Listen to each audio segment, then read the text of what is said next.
we can see a captivating history behind a beloved holiday tradition, a tale of secrecy, symbolism, and surprises that will forever change how you see the 12 days of Christmas. This is a festive journey into the history of this iconic Yuletide tradition. It's not just about partridges and pear trees. There's much more to this mystery than you might expect. So, let's explore. In the heart of winter, when darkness clung fiercely to the days, people worldwide united in celebration. Long before Jesus echoed through the ages, ancient Europeans found solace in festivities that herald light and birth amid the winter's depths. The winter solstice, a pivotal moment when the grip of winter began to loosen, marked the threshold of hope for many. In the icy realms of Scandinavia, the Norse embraced Yule from December 21st, the day of the solstice, through the entirety of January. Fathers and sons ventured into the frigid wilderness, returning with enormous logs destined to become beacons of warmth. As the flames danced and crackled, the people reveled in feasts that endured until the last ember waned, sometimes stretching joyous merriment across 12 days. In their belief, the Norse saw each spark as a promise, a tiny herald of the piglets and calves destined to be born in the approaching year. Across Europe, the conclusion of December was a moment of perfect alignment for celebration. Livestock, whose fate sealed with winter onset, were sacrificed to provide sustenance during the colder months. Fresh meat, a rarity, graced the tables of many, creating a feast unparalleled in its richness. The fruits of the year's labor, the culmination of patiently tended vines and brewing barrels, finally transformed into wine and beer fit for jubilation. In the heartlands of Germany, the midwinter holiday held a different tone as people paid homage to the enigmatic pagan god Odin, a deity that instilled the fear into the hearts of Germans. Odin was believed to traverse the nocturnal sky, observing his people and determining their fate. The mere presence of Odin prompted many to huddle indoors, weary of the god's discerning eye that could decree prosperity or demise.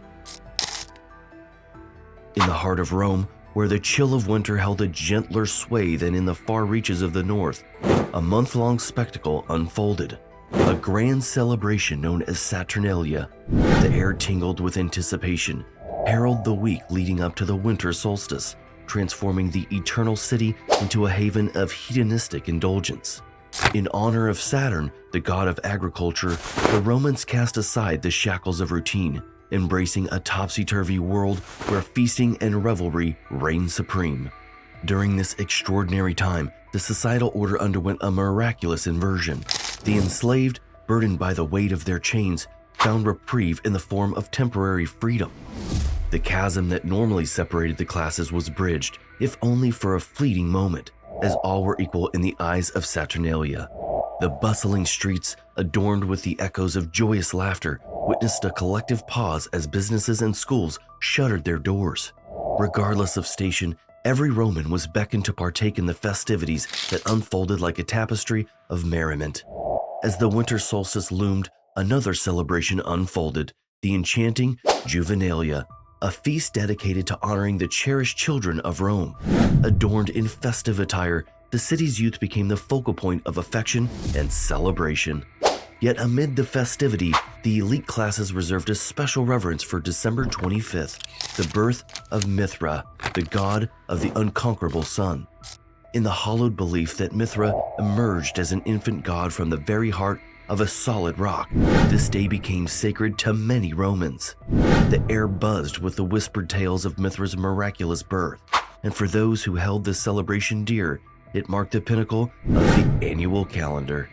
In this kaleidoscope of winter festivities, Rome transcended the ordinary, weaving a tapestry where joy, freedom, and divine birth intertwined, a testament to the city's vibrant spirit in the heart of winter's embrace. In the early years of Christianity, Easter reigned supreme as the primary holiday, overshadowing the birth of Jesus, which went largely uncelebrated. It wasn't until the 4th century that church officials, eager to establish a distinct holiday for Jesus' birthday, faced a challenge. The Bible remained silent on the exact date. The Puritans later seized upon this omission to question the legitimacy of the celebration. Despite lacking a specific date, some hints in the scriptures suggested a spring birth for Jesus. Yet, in a curious turn, Pope Julius I designated December 21st as the chosen day. Intriguingly, this decision coincided with the pagan Saturnalia festival, prompting speculation that the church sought to absorb and repurpose existing traditions. Initially dubbed the Feast of the Nativity, this custom rapidly spread, reaching Egypt by 432 and England by the end of the 6th century. By strategically aligning Christmas with traditional winter solstice festivals, church leaders aimed to enhance its popularity but inadvertently surrendered control over how the holiday would be observed. Over time, Christianity supplanted pagan rituals during the Middle Ages. During Christmas in medieval times, believers attended church services before descending into a raucous, carnival-like celebration reminiscent of today's Mardi Gras. An annual custom developed in which a student or beggar would be anointed the Lord of Misrule, with participants gladly taking on the roles of his subjects. The spirit of Christmas was not limited to joyful worship. It spilled into the streets, with the poor marching to the houses of the wealthy, demanding the finest food and drink. Failure to comply invited mischief and mayhem. Christmas evolved into a time when the privileged classes could repay their perceived debts to society by entertaining the less fortunate. The celebration had transformed from a quiet acknowledgement of Jesus' birth to a rituous affair that bridged societal divides, embodying this beloved holiday's unpredictable and diverse nature. In the early 17th century, Europe was swept in a transformative wave of religious reform that would reshape how Christmas was celebrated. As the forces of Oliver Cromwell and his Puritans seized control of England in 1645, they solemnly vowed to cleanse the nation of decadence and canceled Christmas in a drastic move.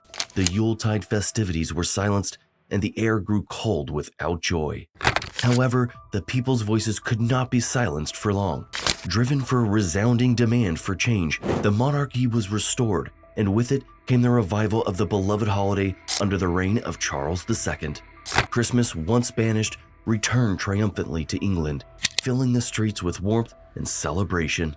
Across the Atlantic, the Pilgrims, fervent English separatists who had journeyed to America in 1620, held even more orthodox Puritan beliefs than Cromwell himself. Consequently, Christmas found no place in the early American colonies. In Boston, from 1659 to 1681, the celebration of Christmas was not just discouraged, it was outright outlawed. Those caught exhibiting the Christmas spirit faced fines of 5 shillings, a testament to the severity of Puritans' ideals. However, in the Jamestown settlement, Captain John Smith reported a contrasting scene. All tolerated and enjoyed Christmas, passing without incident. The winds of change continued to blow after the American Revolution, where English customs, including Christmas, fell out of favor. The festive season was officially recognized as a federal holiday on June 26, 1870, marking a significant milestone in the journey to restore the merriment and joy that the stern Puritan beliefs had once stifled. Once silenced and suppressed, Christmas emerged victorious, weaving its way back into the fabric of tradition, bridging the past with a future filled with festive cheer. In the early 19th century, Christmas in America was far from the serene and family-oriented celebration we know today. It was a time of class conflict and societal unrest, with high unemployment and disenchanted classes often engaging in rituous behavior during the festive season. The turning point came in 1828 when the New York City Council, in response to a Christmas riot, established the city's first police force. This prompted the upper classes to reevaluate and transform the way Christmas was celebrated in the country. The 1800s became a pivotal era in reshaping the American perception of Christmas. A sketchbook of Geoffrey Crayon Gent by Washington Irving, a best-selling novelist at the time, was published in 1819 and had a big impact. The series of stories depicted Christmas celebrations in an English manor house, where a squire extended invitations to peasants, creating a harmonious mingling of social classes. Unlike the tumultuous reality in America, Irving envisioned Christmas as a peaceful and warm-hearted holiday that could bring people together irrespective of their wealth or social status. Irving's fictitious celebrants reveled in ancient customs, including the crowning of a lord of misrule. However, historians note that Irving's accounts were based on something other than the actual holiday celebrations he had attended. Instead, they argue that he invented tradition by presenting his narratives as reflections of authentic seasonal customs. As a response to the challenges faced by American society during the 19th century, Christmas underwent a profound transformation. The raucous and chaotic carnival holiday became a family-centered day of peace and nostalgia.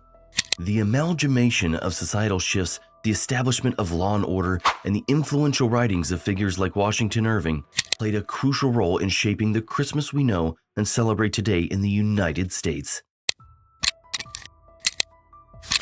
In the early 1800s, as Charles Dickens penned the timeless tale of A Christmas Carol, a shift was underway in American households. Once stern and disciplined, families began embracing a more compassionate approach, attuned to the emotional needs of children.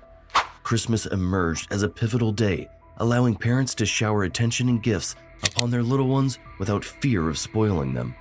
Dickens' story resonated profoundly on both sides of the Atlantic, emphasizing the significance of charity and goodwill. Captivated by the message, Victorian society found itself drawn to the festive spirit. As Christmas gained traction as the quintessential family holiday, Americans sought guidance from immigrants and various religious communities to shape their celebrations. Over the ensuing century, a distinctly American Christmas tradition took shape, a mosaic of borrowed customs. Decorating trees, exchanging holiday cards, and the joy of gift-giving became integral to the festive season. Despite the illusion of adhering to age-old practices, Americans had, in reality, reinvented Christmas to meet the cultural needs of a burgeoning nation. The evolution of this cherished holiday mirrored the evolving tapestry of a society navigating change and growth. The legend of Santa Claus unfolds through the ages, beginning with the selfless deeds of a Turkish monk named Saint Nicholas around AD 280. Renouncing his inherited wealth, Saint Nicholas devoted his life to aiding the poor and sick, earning a reputation as the guardian of children and sailors. Fast forward to the late 18th century in New York, where Dutch families commemorated the anniversary of Sint Nicolaas. This Dutch tradition evolved into the festive gathering for Sinterklaas, eventually giving rise to the beloved figure who we now know as Santa Claus.